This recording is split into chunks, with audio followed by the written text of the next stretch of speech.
I've really tried to avoid giving opinion on the death of this young girl, this 22-year-old Murang'a University girl, Connie Githinji. But after getting a lot of insight from one of her friends, there's a girl who is her friend, and that girl happens to be her client because she sells some of these electronics around Thika. And even last week, she happened to have sold for me some ice cube maker. So when I saw the girl post the clips and the videos of this girl, sometimes back when they are together, I got interested. How did you know this girl?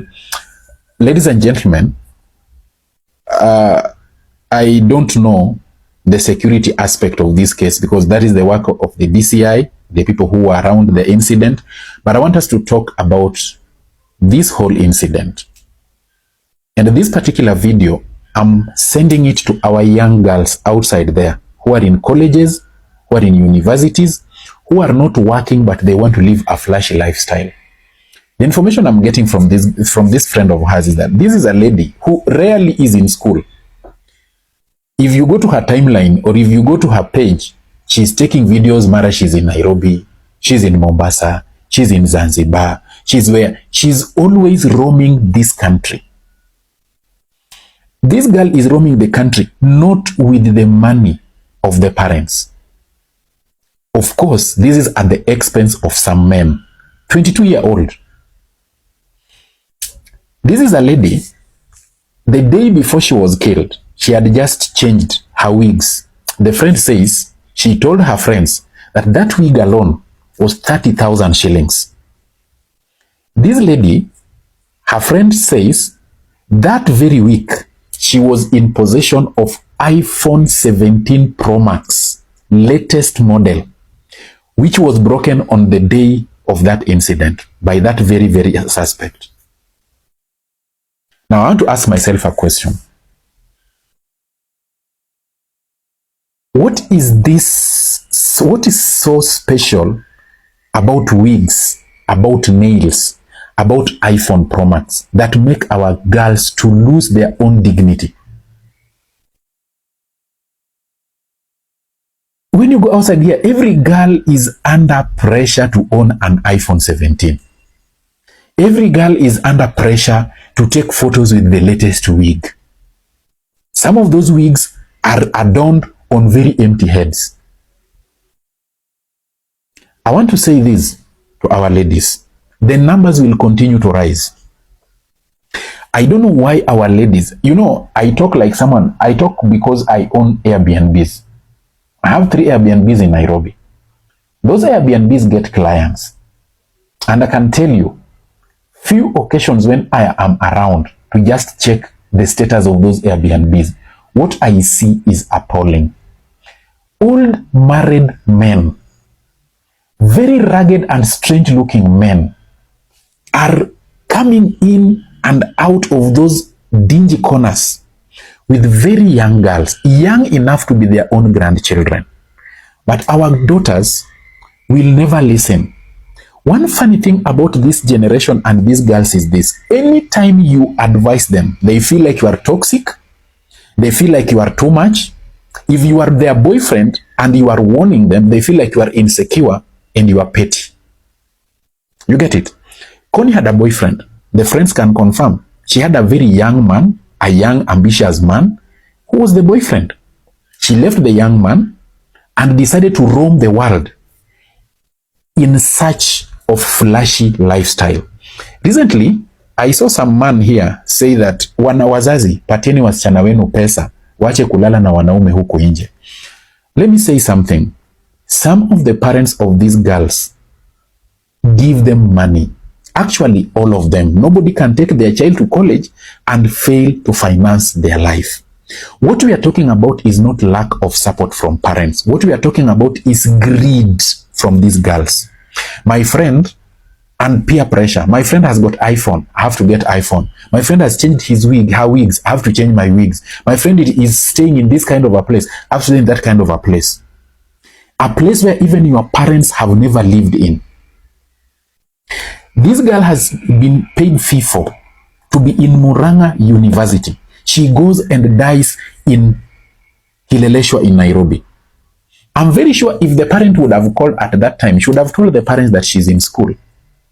Dear sister, I want to ask you, how many of you must be killed in this kind of situations for you to have sense upstairs? How many of you have to be killed or have to die in this kind of situation for you to reach a level where you can be able to be contented with what your parents are providing for you? You know, what surprises me about these whole issues are this. These ladies, when you see them outside there, I want to take time and visit the TikTok account of this girl. This is a girl who is revealing a picture of someone who is living large. You getting? They are living large. Right now, if you ask people who are managing Airbnbs or people who live around apartments that are hosting Airbnbs, you'll agree with me. Our girls are smoking bang. Our girls are taking alcohol. Our girls are doing hard drugs with the very, very men who end up killing them. What our girls do not know, once you have already taken alcohol, you are drunk, you are intoxicated, ushavuta bangi, you have got what we call impaired judgment. During that very time, anybody can do anything to you and you are very vulnerable. They will not understand.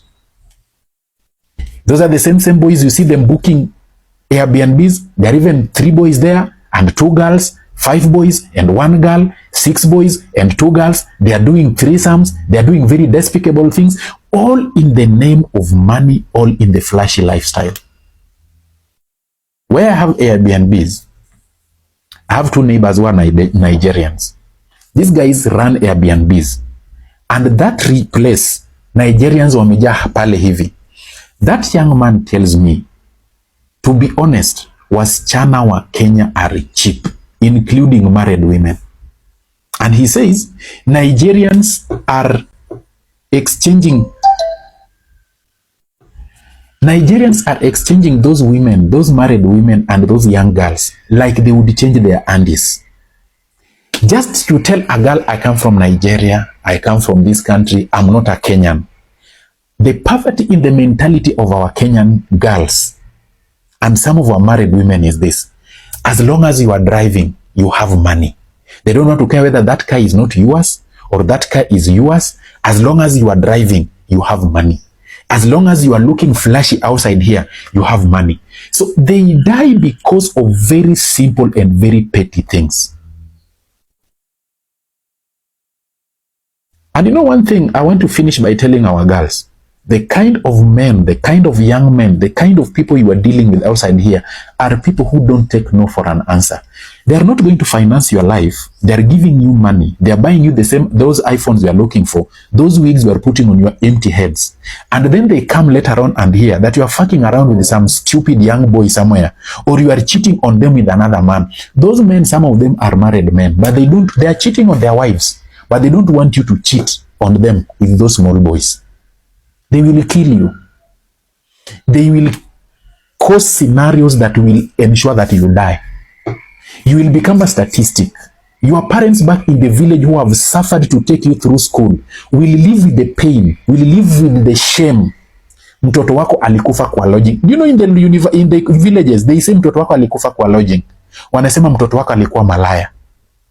That is the shame you are going to leave your parents with. Na mtaki kusikia. All in the name of money. How much is enough money for you so that you stop dying in very stupid ways? I say this, one day I'll give back to a girl. I'll tell my girl, I've given you money, I've supported you, I've taught you, I've educated you. If you go outside there and you live an immoral life and you die, your corpse will be brought here, I'll bury you, life will continue like you never existed. It is high time we tell our daughters these things. Because these people hawataki kusikia. They are living double life. Nyumbani, they are in church, they are very holy, they are very serious. When you go outside there, the kind of things our daughters are doing outside here. Ata shetani afanyi hizo vitu. All in the name of flashy lifestyle. Dear sis, tumakinike. Be contented with what you have and what your parents give you.